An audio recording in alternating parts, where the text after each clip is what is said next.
thank you so much for making the time to be here, and a huge warm welcome to everybody who's made time, and especially to our speakers who are here with us today. My name is Anisha Rai, and I'm the editor of Identity, and I'll be moderating this panel today, where we are talking about creating intelligent and resilient design. In today's day and age, when we're looking at the current geopolitical situation, we need to look at how spaces are now responding to people, and the other way around. Not that we already haven't looked at it before, but there is another layer that has been added now, and we have to focus on how we create spaces that elicit emotion, safety, and a sense of comfort, not only at home but across different spaces. Our panel of experts today all come from different backgrounds, and we're really looking forward to having a wonderful discussion today. To start off, let's have a small introduction about you and your practice. Hello, I'm Sawsan Chammas Haber. I founded DIPIUGI back in 2004. It's been a long journey. I'm an interior architect, and I really love what I do. Good morning, everyone. My name is Batuhan. I'm the co-founder of White Box. It's a multidisciplinary agency that connects European manufacturers with industry peers here in the Middle East, and we are here today. We are very happy to be a part of this beautiful panel. Thank you so much. Good morning. My name is Vera Dieckmann, and I'm the founder and creative director of XO Atelier. And we are now existing in Dubai since 5 years, and we are specialized on hospitality, design, and products. Hi everybody, my name is Henrique. I'm the Middle East Hospitality and Mixed Use Director for DLR Group. We are specialized in hospitality and mixed use, and we basically have everything in-house, and we run the projects from the beginning to the end. I'm Pallavi Dean. I am the founder and creative director of Roar. We're a boutique interior design and architecture practice. We work across multiple sectors: residential, hospitality, commercial, and very happy to be here. So let's start with you, Pallavi. Could you tell us a little bit about how your firm has managed when things first started kicking off here in Dubai with the current geopolitical situation? What were some of the first strategies that you utilized as a founder? So I was in Korea getting skin treatments, okay, when the war broke out. So disclosure, I didn't hear most of it. But I think for me, the immediate thing was I had to get back home, not just for my family, but also for my team, because we'd been through COVID before, and there's a huge level of anxiety and uncertainty when something like this happens. So I was on the first flight back, which was very interesting, you know, because everyone's like, are you crazy? It's the 1st of March. I was like, no, got to get back, which was great. We got in. The first thing we did was communicate with our teams. We have teams in Saudi Arabia, teams here, and teams in the Philippines and India. So of course there are some regions that are unaffected, although when the price of oil goes up, everyone gets affected. The strategy we employed was communication, very open, clear communication. But literally a week after the war kicked off, we had a project handover in Chicago. And again, there was that debate, should you get on the plane, should you not get on the plane?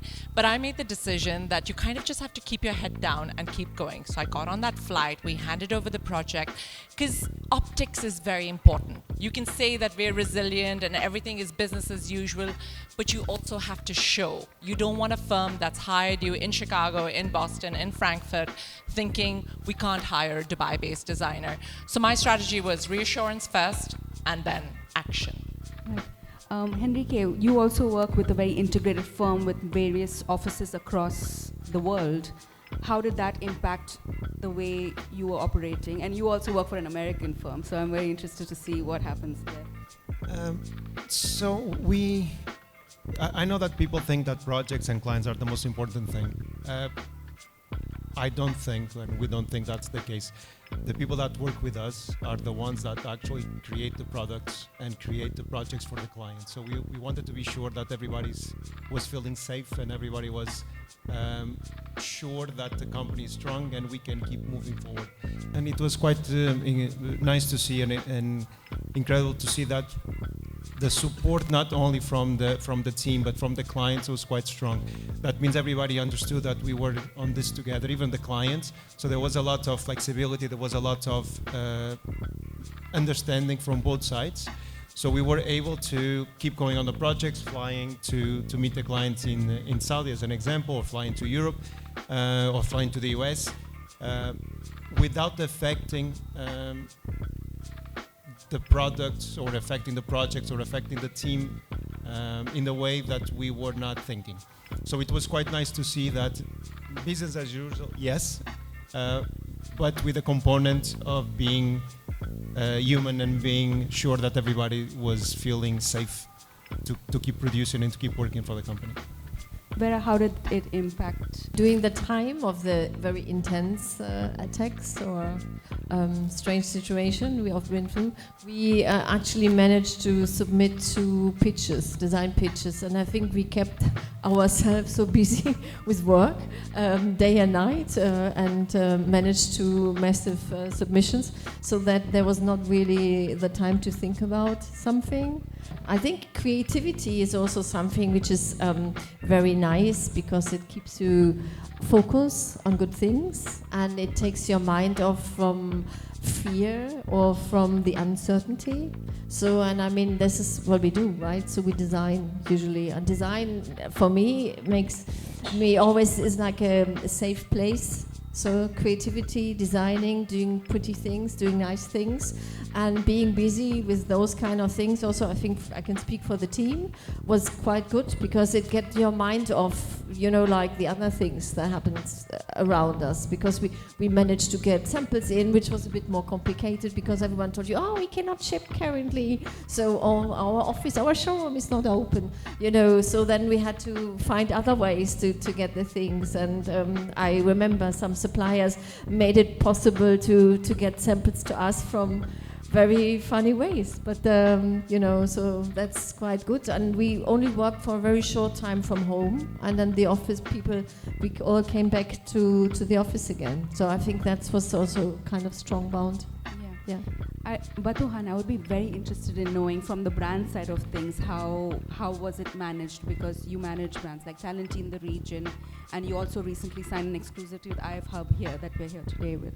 So I'm just curious to know, like, how do you get that across the line at this time? And what was the reaction from the brands that you were interacting with? Well, to be honest with you, from our perspective, the agencies generally they're known as one-man show. Well, I'm not a one-man show. White Box consists of 4 people: myself, my founder, my partner Asil, and we have Omar and Samia, our team members. We were all first and foremost very much from the perspective, the personality, like the person who can make it. Like I've been living here for 15 years. And all my colleagues, all my peers, and people that I've been working for a long time. First of all, from the human perspective, it was interesting. It was something that we have not endured for the first time, right? So the psychological thing and the progress was interesting. So the European partners that we have 6 brands in the portfolio. They were first and foremost, they were also concerned because for them this is also, you talk about Dubai, you talk about stability, you talk about security. So they were also very much concerned but also supportive. So that is also the beginning period of our partnership with IFAB, which we are very happy to be part of this panel, which is held in this beautiful showroom. We are expecting to do beautiful things together, and from that perspective, I think it takes 2 things. One, you have to be, yes, the resilience is there, and then you have to be patient, but also you have to be there and to make sure that you believe in the course. For 1 second, I didn't believe, like, leaving this beautiful place, the city, our jobs and our focus, because we have a design community that we are responsible with. At the end of the day, we are also suppliers. We have to make sure that we get things across, and we support our partners and multiple different dealers we work in the region. And it's not only about UAE; it's also the whole region. I mean, it's a regional conflict, but it affects everywhere else. So it was quite a different experience from our perspective, I must say. Sawsan, you focus a lot on residential sector. How did that, and for people, home is everything at that time. That's the first place they run to and they return to. I'm curious to know, how has this situation changed your perspective on what people will need now? I don't know if it changed my perspective. but it actually made me realize that if you're building your home and you're waiting to move to that house, whatever happens, you want it to be done. So we didn't even feel about the situation or what's happening, because we were very busy handing over projects, and the clients were like, okay, what's happening today on site? What are you delivering? And you're like, you're overwhelmed. Your team sometimes is scared that, okay, there is interceptions everywhere, but at the same time, we didn't have the luxury to think of it or what's gonna happen, because everyone wanted his job done and we were just doing the thing. You know, contractors didn't stop working. We didn't stop working. My team didn't have other than only one day working from home, and everyone was there either on site or at the office. So for us, it was like a kind of resilience, but at the same time, not thinking about what's happening, just doing what we have to do in terms of work.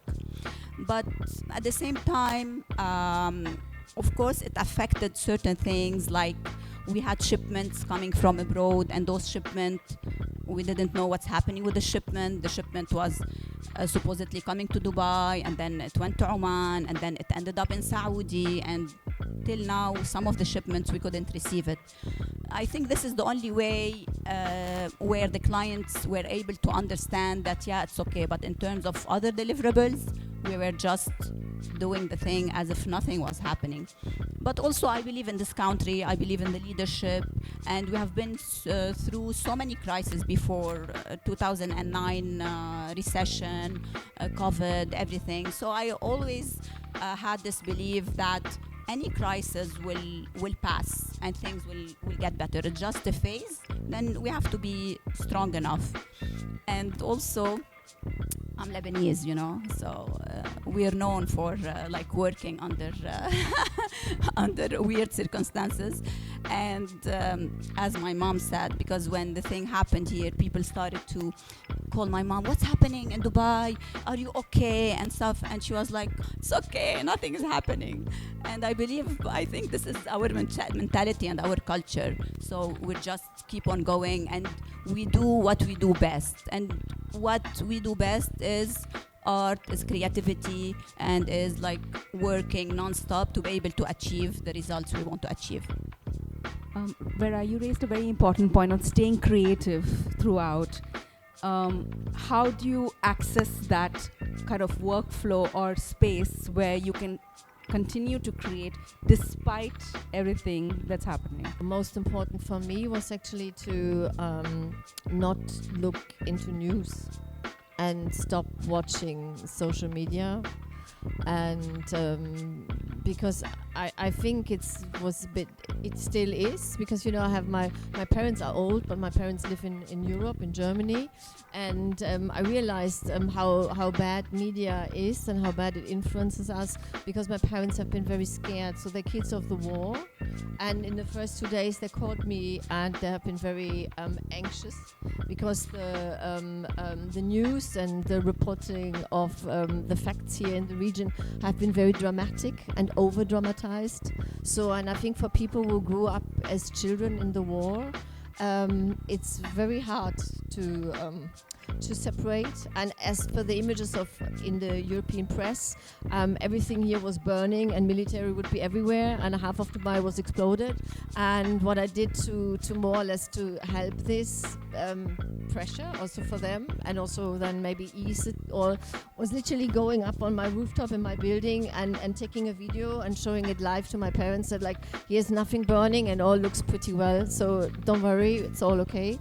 So and then it's more like a kind of the moment I worked from home the first week, so it was like doing business as usual, putting music on, getting something, whatever, drinking a nice tea or drinking your coffee, liters of coffee, and then starting to design, like. So I think that's it. So, Pallavi, what about you? Like, how do you access your creative, or is it just a living, breathing organism as you feel? Listen, we survived the war. What I was worried about was homeschooling, okay?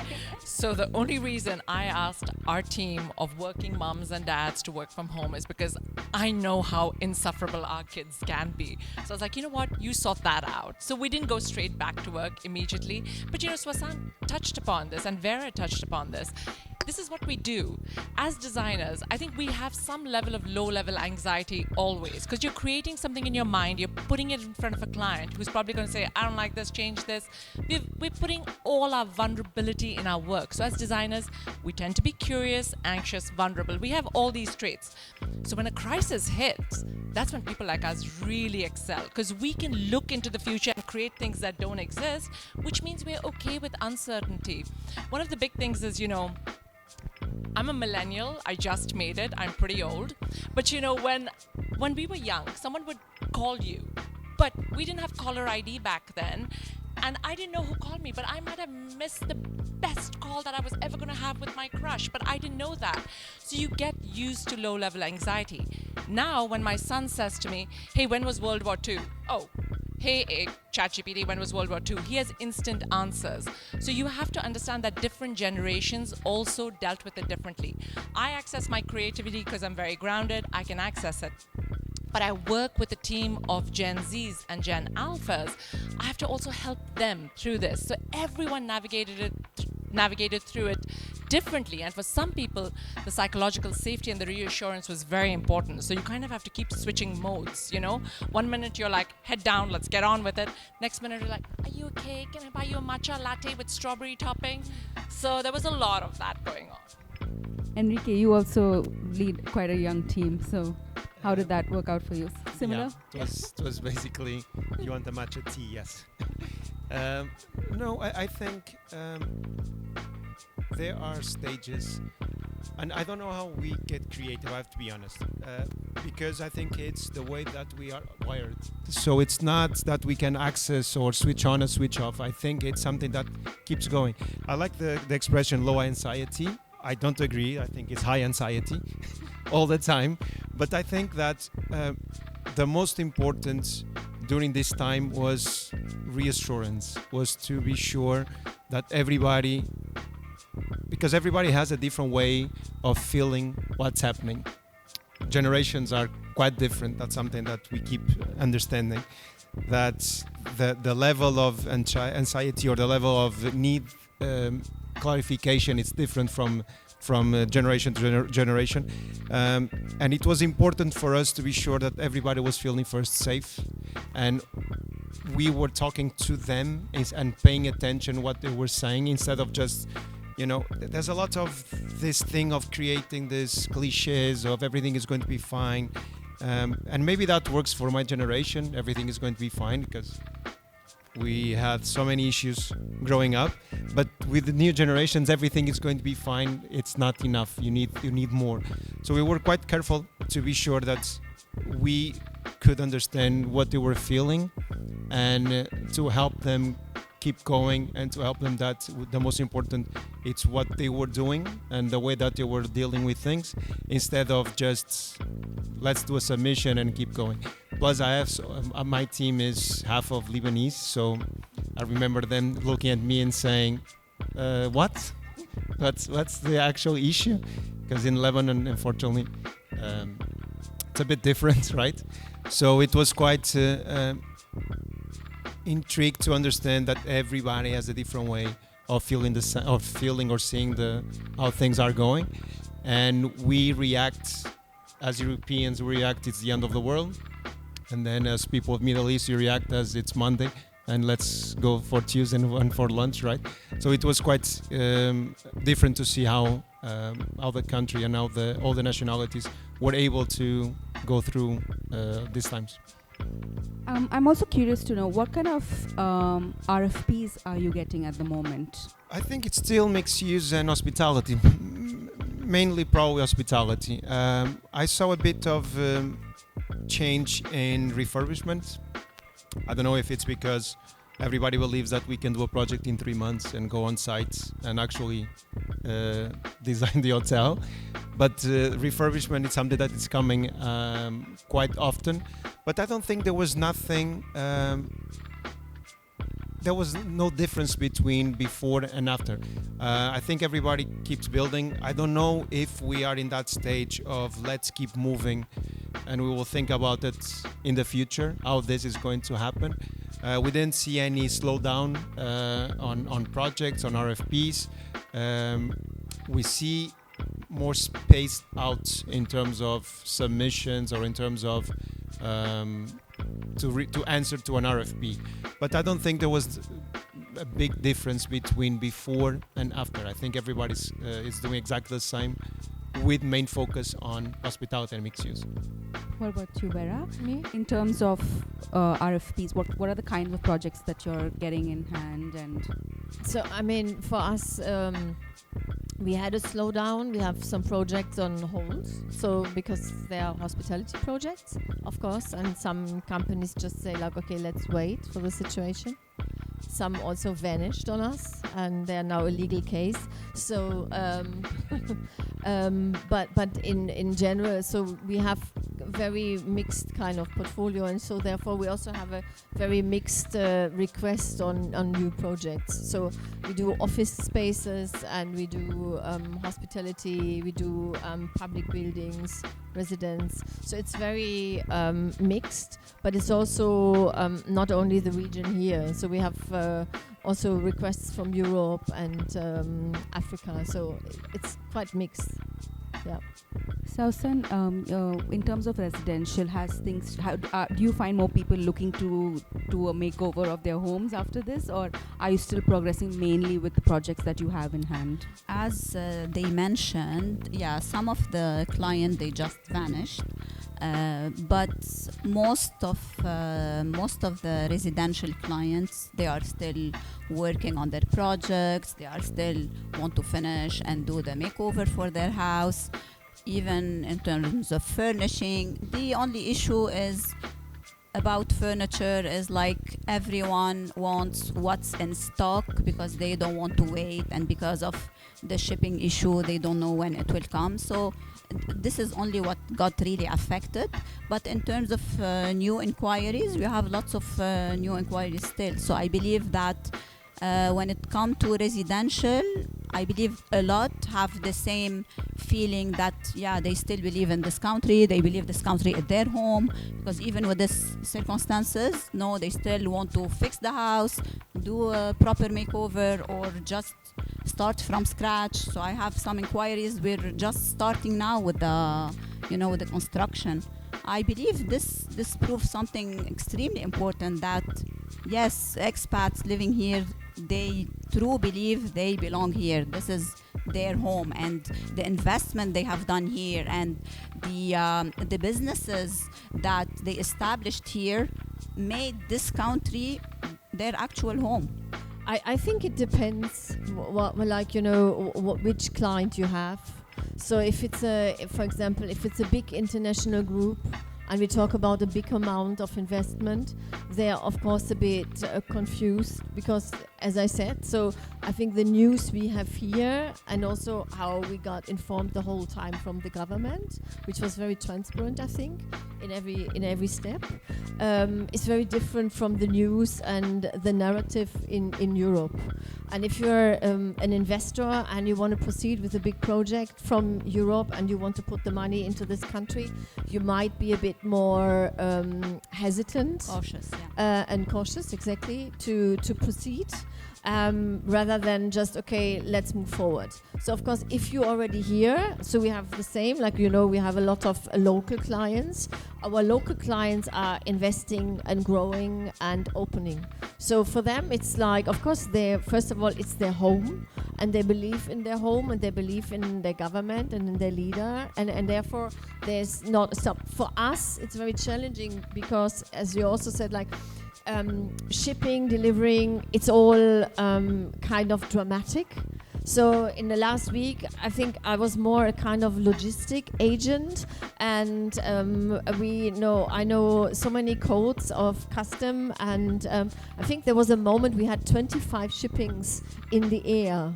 So, and then due to all this disaster, current situation, you only have 48 hours to clear it at the airport before your clock ticks and the client has to pay more.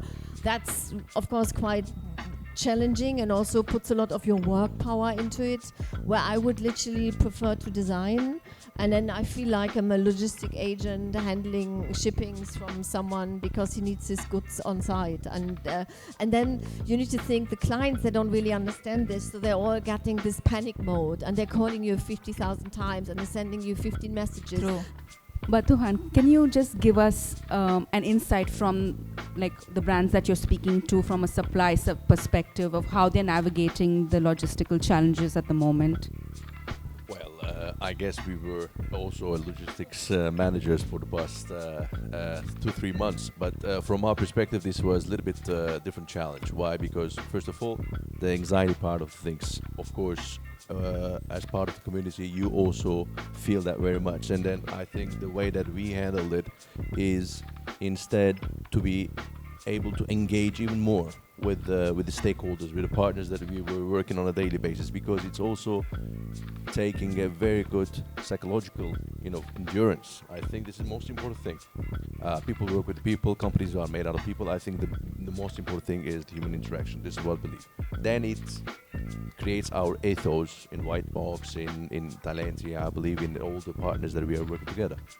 Then, coming back to the reality, yes, to convince, or because at the end of the day, we also we never stopped. We started also receiving interesting orders, which is a result of our work of the previous years or collaborations that we started with our partners and stakeholders here in the industry, designers and architects, that they're creating these beautiful places, and then we were trying to support them.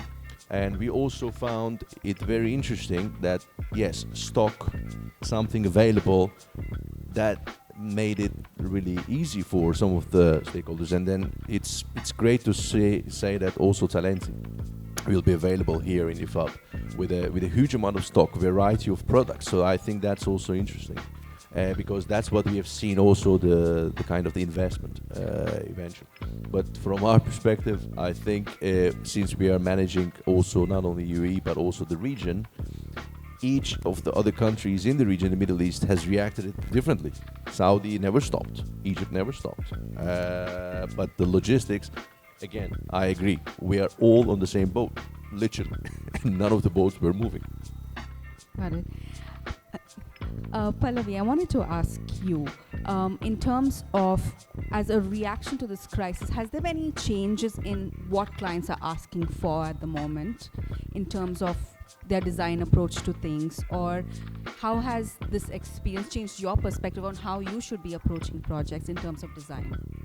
You think clients are that sensitive and that attuned to what's happening? Nothing's changed. I mean, it takes them, they're like little dinosaurs. It takes them years to chug along, move along. As Vera said, they're like, where's my piece of furniture? Yes, there's a war going on. Where's my piece of furniture?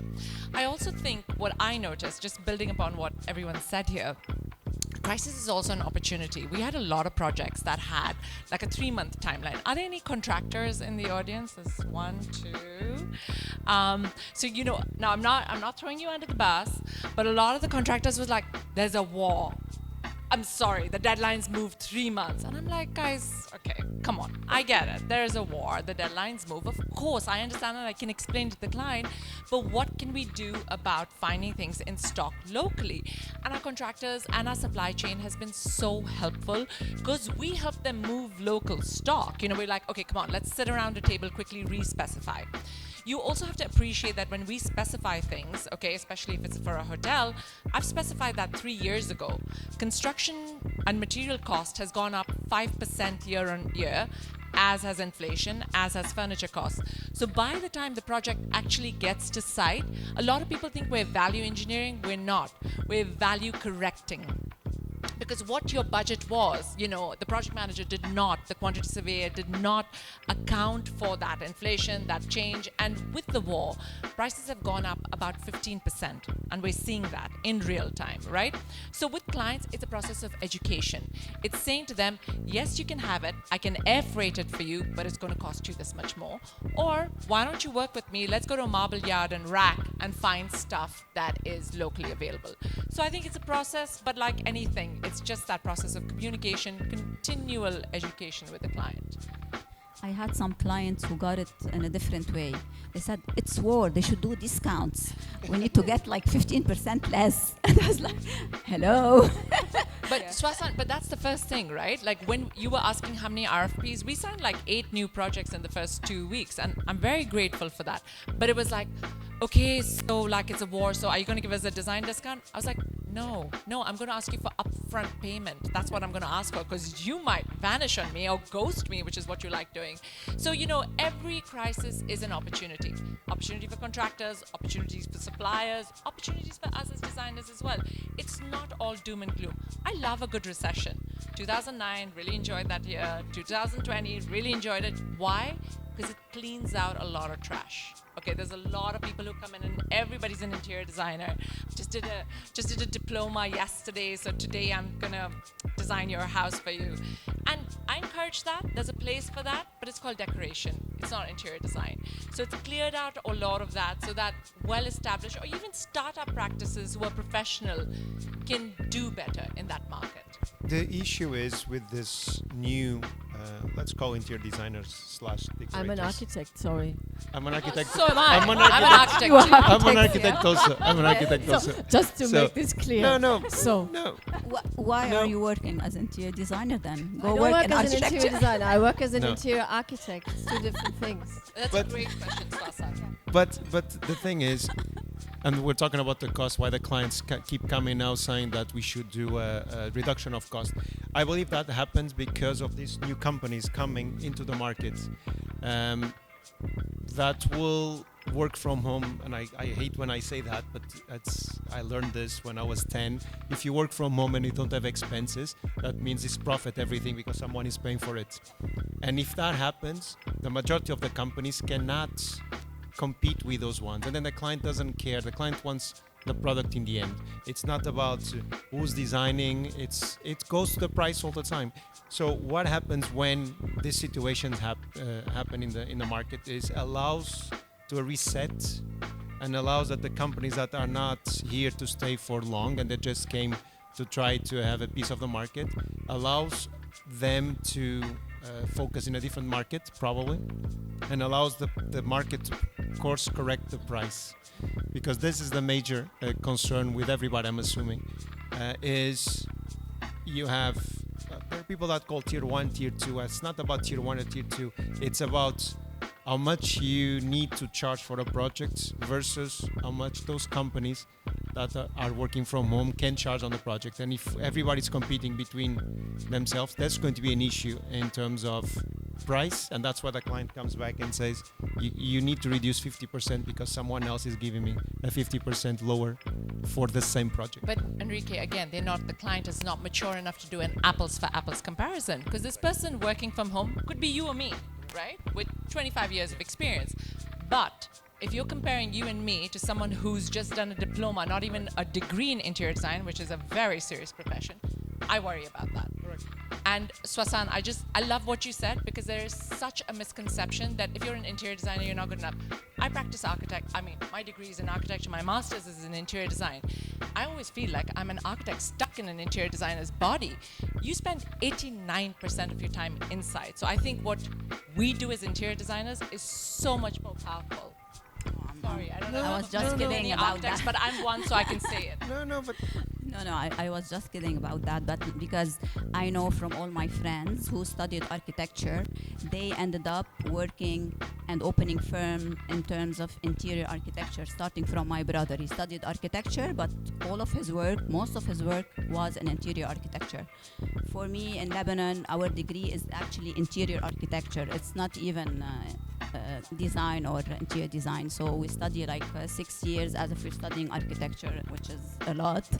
But what I'm saying that the opportunities in interior architecture as a field is much more than architecture itself, because when it comes to architecture, you have to be really like an amazing architect to create pieces that stand out and to build a name for yourself.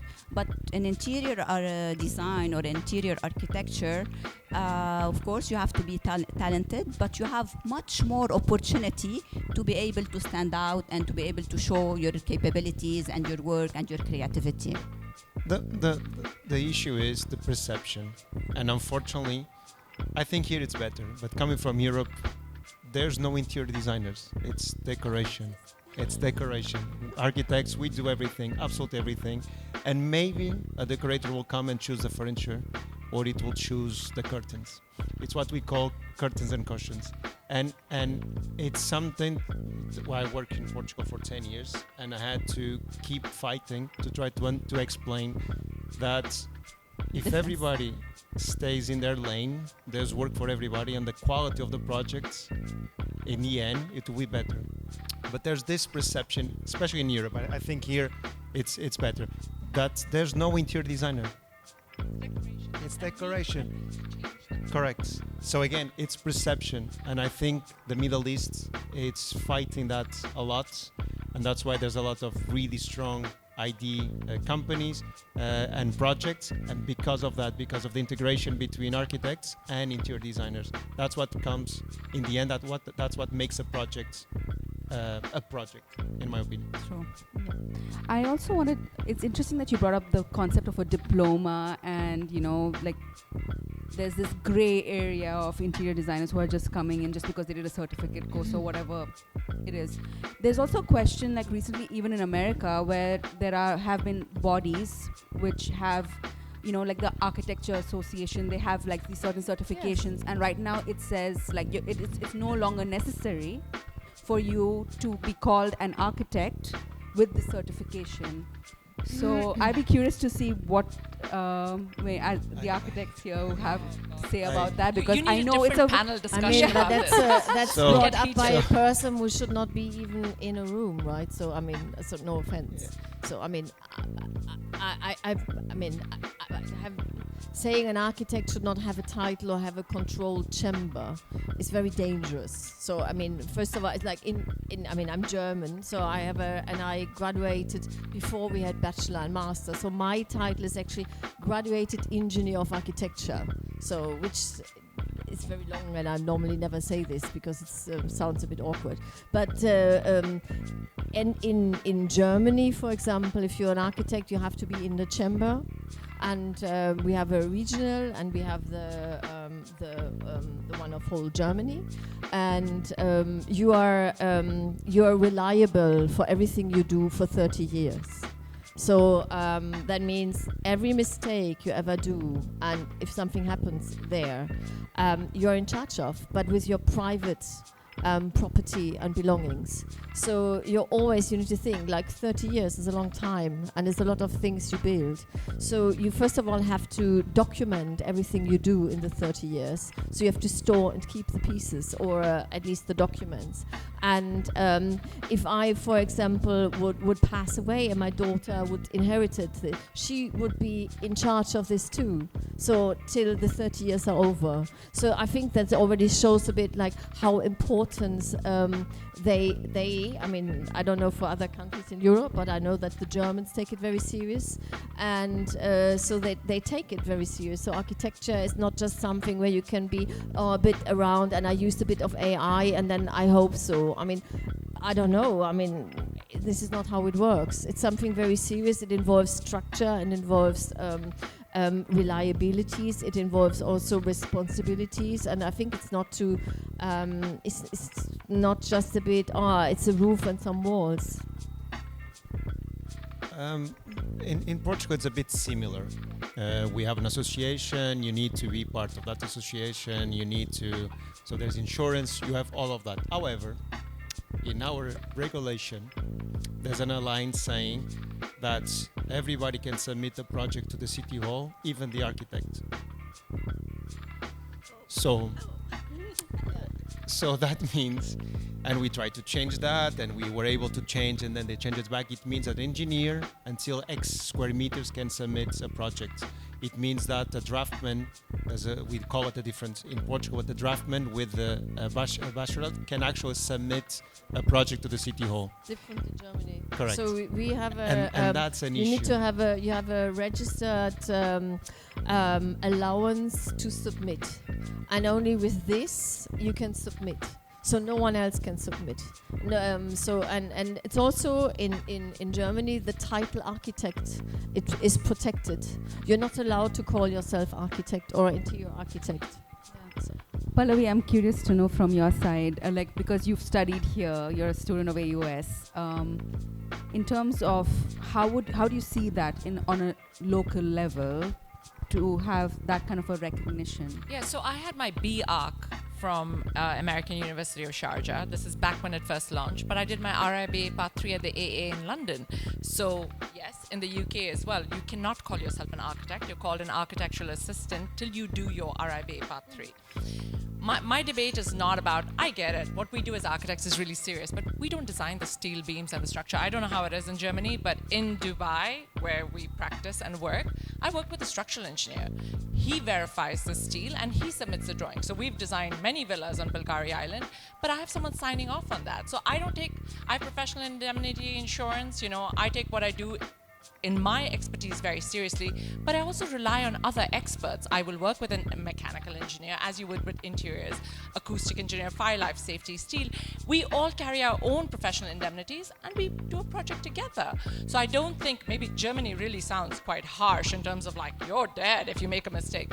But here you have a lot of safety blankets, and yeah, Europe is different, but we're practicing here, so let's talk about this, right?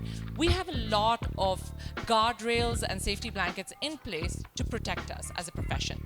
My bone of contention is more when people look down upon what interior designers do. And you are so right. When I was an architect in the UK, they would call everyone in the interior design team cushion tossers, and it used to bother me because I've set up an interior practice. We do 20% architecture, but 80% of our work is interior design. And this is a whole profession in itself. So what bothers me is people who do a 2-month diploma and call themselves interior designers. That is what should be licensed and that is what should be registered, because it needs to protect our profession. All of us earn our livelihood through doing interior design. Only 20% of my income comes from architecture. So you cannot ever disparage or look down on that profession, because like I said, 89% of our time is indoors. Look at this beautiful showroom. We're experiencing it from the inside. So that's kind of my personal philosophy. And this should be its own panel discussion, because we could go on. Absolutely, yeah. Right. Sawsan, is there something that you would like to add? No, I believe here it's really regulated, because I have many employees who are architects, and to be able to register them with the municipality, and they should go through many tests and many things. So it is regulated, maybe not as much as it is in Europe or in any other country, but it is regulated to a certain point. But to me, it's not really about that Pallavi mentioned. It's because you will find the name being an architect here, you will find so many architects who don't even practice their architecture. They just sign a piece of paper. You give them all the drawings and everything. They will just come and sign just because they are registered in the municipality or, part of a certain entity. So to me, it's each person with a degree or without a degree, if he has the knowledge and the expertise, okay, he's entitled. But if he doesn't have any of this, I don't think he should be entitled. This is the thing. And I think what Pallavi was mentioning, that you find these days a lot of people who come and say, yes, we'll do this for this amount, we're interior architect, especially now with the AI and stuff. So you feel that we're not here to fight. We're here, we have worked so hard for many years. We built a name, we built an experience. We are even teachers for the young generation. So we cannot be in the same, equation with people who have just maybe 1 year of experience and a 2 months diploma, and that's it. Yeah. I would also like to touch upon, like, a couple of you mentioned AI as well, and we have to go there, guys, sorry. Because I know whenever I mention it, sometimes there's a little bit of a cringe and things like that, because it's become an enabler for people to claim that they do things that they don't do. and at the same time, I see it used in a very positive light. I'd love to know how each of you in your practices use AI in your own ways. I mean, like most architects think talking about AI is like the Antichrist, you know, you cannot talk about it in the cathedral. But I think horses for courses. How are you using it? We use it a lot. We have developed our own large language model to help with HR, finances, employee induction, all of the kind of operational stuff that has freed up my time so I can focus on design. We also use it when my client says, okay, I want 5 different options. You know, I'm like, really? Because you've hired me to give you the best option. But if you want 5 different options, here's what I'm going to do for you. I'm going to render the option I want. And why don't you upload it onto Claude and ChatGPT? And sometimes I sit there and do it. You know, they say things like, make it more modern. Make it more pink, you know? So I'll be like, okay, just give me all your comments. I've uploaded my render and I put their comments in front of them in real time so they can see what modern, pink, luxurious, all these generic terms that I get as a response to something that I've spent 2 months creating. I put them and show it to them. So I think it's a great tool just to show someone this is what AI can do, but this is what a human who understands how another human uses the space designs for. AI does not understand proportions, does not understand regulations, certainly does not understand the German standards, okay? So I think I have a job, at least for the next 20 years, till AI catches up. So I like it, I'm not gonna shun it. I love AI. I cannot say that it's a bad thing. What I don't like is when people use AI to design a project. So that's a different thing. One thing is when we design the project and we use it to enhance, or we use it to do iterations on that design that we create in terms of proportion. And the other thing is, okay, the client comes and say, do an hotel. And I go to ChatGPT and say, I need an hotel with 170 keys, with all of that, and then give me 5 options. And then I print and I go to the client. So that's what I don't like on the way that we use AI, is when we use to design. And the reason why I don't like is we don't design anything that cannot be built, or we shouldn't at least. And I hate the pretty pictures, I have to be honest with you. The picture of this is what I can do to you, and then someone will start the project and it's impossible because rules of physics are not applied to AI. So again, it's the way that you utilize that you can utilize the AI that can create an issue, or it can help your creativity. But in terms of using it, I'm 100% in favor of it. It's better to do that instead of just ignoring and keep moving. Yeah, I mean, we use it for admin work, and we use it to add the people in the render we constructed. So that's kind of nice. So if someone says, oh, can you put some people in? You put this in, you say like, I need 5 locals, 2 kids, and 3 foreigners, and then they are in 1 minute. So that's pretty cool. So that's also what we do. animation, right, Vera? Are you using it? Because sometimes we'll upload something and I'll say, give me a 30-second animation with my tokens. We can also, we create out of the render we constructed, we create videos, yes. But that's more or less it. So no, the rest, no. To me, I believe it's a great tool as long as it is used as a tool. So if you're using it as a tool, it would be amazing. I go back to the 90s where I was starting my journey and AutoCAD wasn't there. Like, it was the beginning of AutoCAD. It was the beginning of Photoshop. And I still remember our teachers, they were, no, you cannot use AutoCAD or Photoshop to submit anything. This is the machine. The machine is doing your work. You have to do it by hand. You have to sketch by hand. We cannot give you a good grade because you used AutoCAD. You know, it was like a monster, and we need to avoid. And we cannot. It was really something that you have to fight for to be able to use it. Imagine. Today, all our work was and is on AutoCAD, Photoshop, and different softwares. So I believe now it's a bit the same but different. The only difference that those tools are available for everyone. Before, okay, the tools were available for designers, for creative people who are studying in this field and doing this field. But now this is available for everyone. And that's why it's kind of has a good thing and a bad thing. A good thing is that when you send the proposal and your client have the energy and the time and he wants to act as a designer, okay, let him play around. Oh, can I put the bed? Oh, can I change the color here? Look, I did it on AI. It looks very nice. I don't know. Okay, let's do that. You know, bravo. And then they show it to you like a Yeah, proud. proud. Do you like it? Great. Amazing. Yeah. You know, so and if this is the case, it's fine. The only dangerous thing is that when young designers, they start doing that and they believe that it's their work, it's what they have created, it's their work, and then they will face the reality that what they have created can be executed same as the image, or it will be a totally different, or they will not be able to do all the set of technical drawings, execution drawings, and what they will be doing will be totally different than that image created through AI. So this is basically the thing. But for us, we use it as a tool. As you have mentioned, we create animations, we enhance our way of presenting, we make things faster sometimes, and this is great.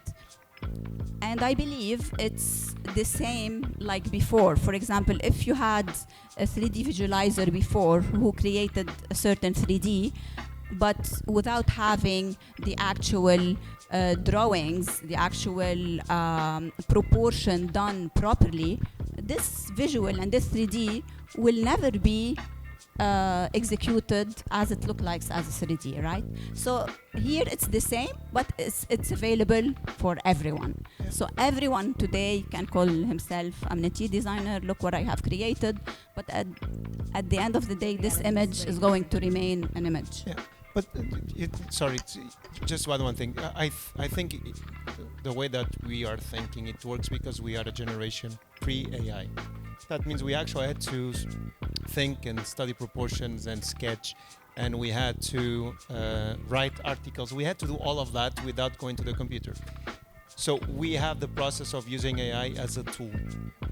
I don't think it's going to be the case in the future, because I remember when there was no AutoCAD and AutoCAD came, people lost the proportion, because zoom in and zoom out, it's incredible. So you could design a bathroom in 1 meter by 1 meter, because you couldn't understand the actual proportion of everything.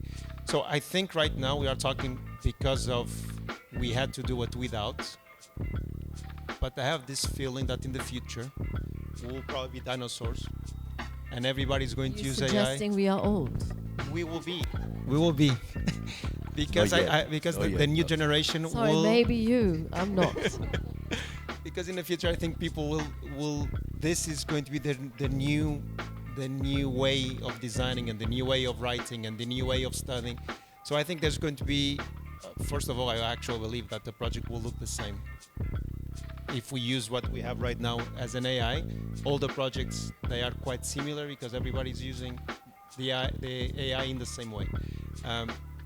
But my concern is the future could change the way that not only people design, but the understanding of how to design an actual building.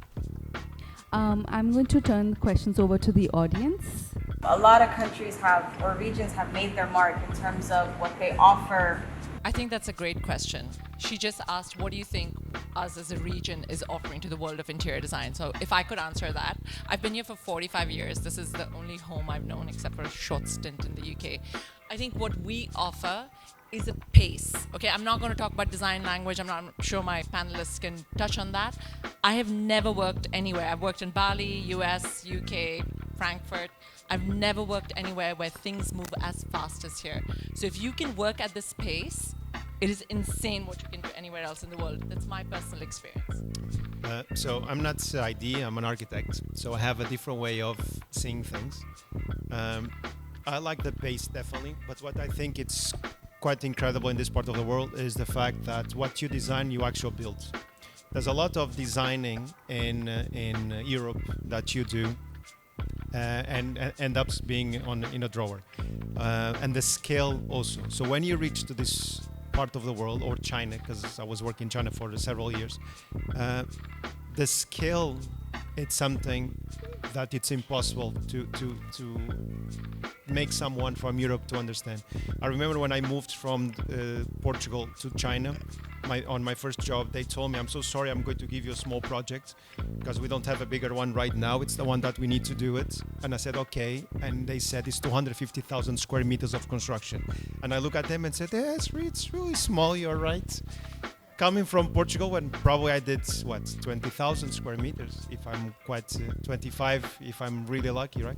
So I think the fast pace and the scale of the project and the fact that you can actually build the project creates a unique place in the world. Yeah, also I agree with that, and I believe we have here a room to be able to be more creative because we have bigger spaces, higher spaces, different proportions. We are not stuck into small boxes when we are designing. So that's why you have the ability to create more luxurious interior, to create more opulent spaces because of that, because of the proportion of the architecture and how big are the projects. And this affects everything because when you see that proportion, immediately you have a different perception for the project. Even if a small space, you have put so many luxurious items in it and you designed it in a beautiful way, but if the ceiling is very low and the room is very small, as much as effort you will put, it will remain in a certain category.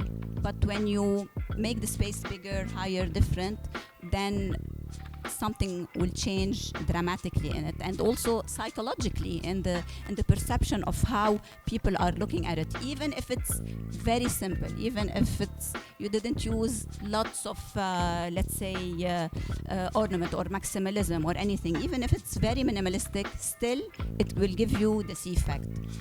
I still remember a story when I first started here, before the boom of Dubai. I started with in 2003 with kids' bedrooms, and we were targeting local families. And for me, it was a cultural shock back then, even though I was here in UAE, because the size of the kids' bedrooms in local houses was maybe 7 by 8 or 10 by 8 meters. And while I was renting, and my room or my daughter's room was 3.5 by 4 meters maximum, and we considered it very big. So designing a kid bedroom that big vice designing it for something smaller, it's a totally different how you conceive that. So I started experiencing that since then by designing for kids. Imagine so how things can change, because you cannot get a brand that is made for European kids bedrooms that are very small. You want everything modular, you want things to open and stuff, and everything is like in a box, and put it in a space that has 4 meter ceiling and 8 by 10 meters bedroom. So you need to change your whole concept of designing, basically. And I think after that it applies on all the spaces and the different proportion in each project, from residential to commercial to hospitality. I think this is what the region offers, as my team here mentioned, my colleagues. So thank you so much. You guys talked a lot about the new generation of designers and architects coming in. What do you think is needed for them in the UAE or in this region for their design thinking or their creativity to be able to thrive? What opportunities, what spaces are needed for that, for it to reach its full potential? If I'm gonna answer, I don't know, from my perspective or from what we need at the office, I think we need more people who are not just focused on just creating anything that they don't understand how it can be executed. So the more you study how every single line you're drawing will be executed, to me and to at least to my team, the more you're valuable, because these days you can find anyone designing anything, but at the end of the day you come for the execution part and you will have to change the whole design because it was designed in a way that cannot be executed in a nice detail and a proper detail. So I believe from my side this is a room where new designers should concentrate on, because this will never stop. With AI, without AI, whatever you're creating or designing, you have to execute it at the end, otherwise it's useless. I assume you're a student, you're a designer, you're an architect? Okay, good. If I may answer also, I think what's very important is that when you're younger, that you not only focus on the pretty pictures and the boards and the Pinterest boards, like the kind of not so much the moment for the Instagram. So I think it's very important that you, as you also said, like focus on detailing and focus on execution and focus mainly also on technical execution. I think that's what we realized also when we had other team members or tryouts with team members, that the knowledge and the educational background on technical detailing is really not as deep as it was maybe in the past, and it's not even it's not bi-generational. I think it's not even taught in university, and it's just also the kind of curiosity when you go somewhere in a nice place, which is maybe opened a new restaurant, a new hotel, and you see it's really done properly and nice. Just look at details and question them by yourself. How are they built? So, and I think this is where it already starts to that people don't see it, because it's just not there, this kind of curiosity. And if I could give an advice to someone younger and to younger students who are now graduating or just graduated, don't lose the curiosity on the technical part of your job, because that's literally what separates you later from anyone else who does pretty pictures and nice colors and nice materials and whatever. Because if it's not done properly and properly executed, or it's missing, it's a problem. And if you then also suffer maybe with a bad fit-out partner, your amazing design, even if you provided every drawing, can be destroyed in weeks. I see there's the one last question then. So as a Gen Z, in my defense, there's this saying called jack of all trades, master of none. But we Gen Zs are expected to be jack of all trades and master of one. So what do you think there's one thing that we Gen Zs are really good at or would shape the industry forward?